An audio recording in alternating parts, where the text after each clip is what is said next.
মর্মান্তিক একটা দুর্ঘটনা ঘটেছে। তা আমাদের ক্যাজুয়ালিটিতে প্রাথমিকভাবে আমরা 16 জন পেশেন্ট পেয়েছি।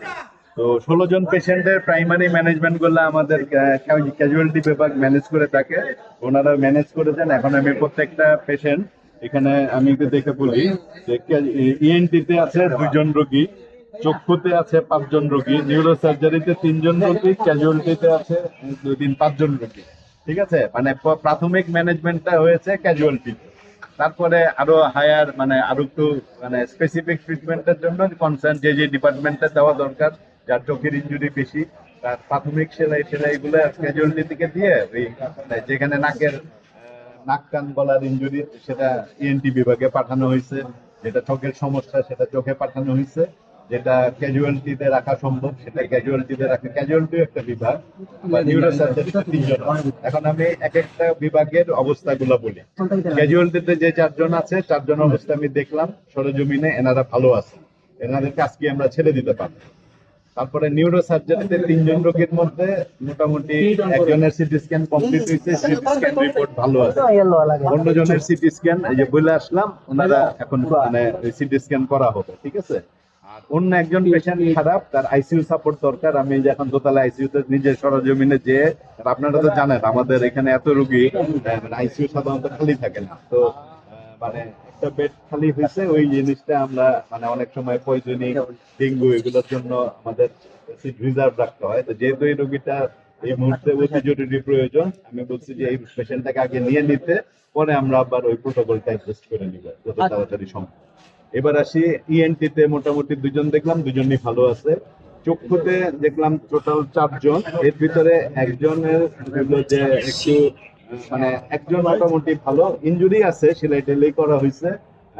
মানে একজনের একটু কাটার পরিমাণটা বেশি, চোখে আইলিডের উপরে কেটে গেছে, বাট ওনার আই এর কোনো ভিতরে চোখের কোনো মানে আই এর হইল টোটাল 1 2 3 4 5 জন, একজন মহিলা। ঠিক আছে, 4 জন পুরুষ, একজন মহিলা। এর ভিতরে একজনের ইন্টারনাল আই ইনজুরি আছে, এই মুহূর্তে ইমার্জেন্সি অপারেশন চলতেছে।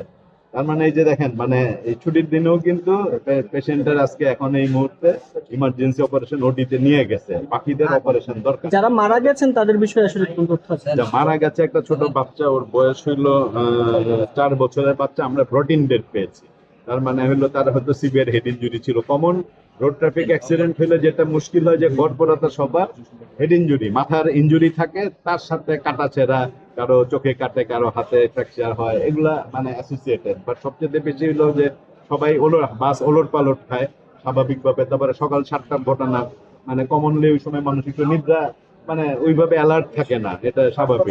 হাসপাতালে কতজন মারা গেছে? হাসপাতালে আমরা এক বাচ্চাটা আমরা পাইছি রটিন ডেড বলি, মানে মৃত অবস্থায় আমরা রিসিভ করেছি। আর একজন পেশেন্ট ক্যাজুয়ালিটিতে চিকিৎসাগত অবস্থায়, তার সিরিয়াস হেড ইনজুরি ছিল, আমরা বলি জিসিএস, মানে আমরা ওই ক্রিটিক্যাল কন্ডিশন বোঝার জন্য তার মানে চিকিৎসাগত অবস্থাতে একজন মারা গেছে।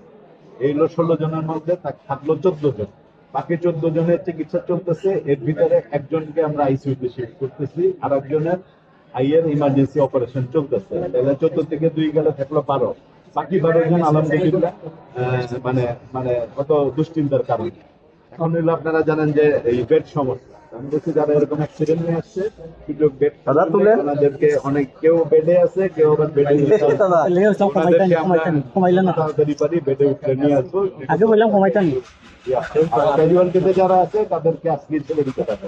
ঘটনাস্থলে মারা যাওয়া কোনো ডেড বডি আসছিল কিনা?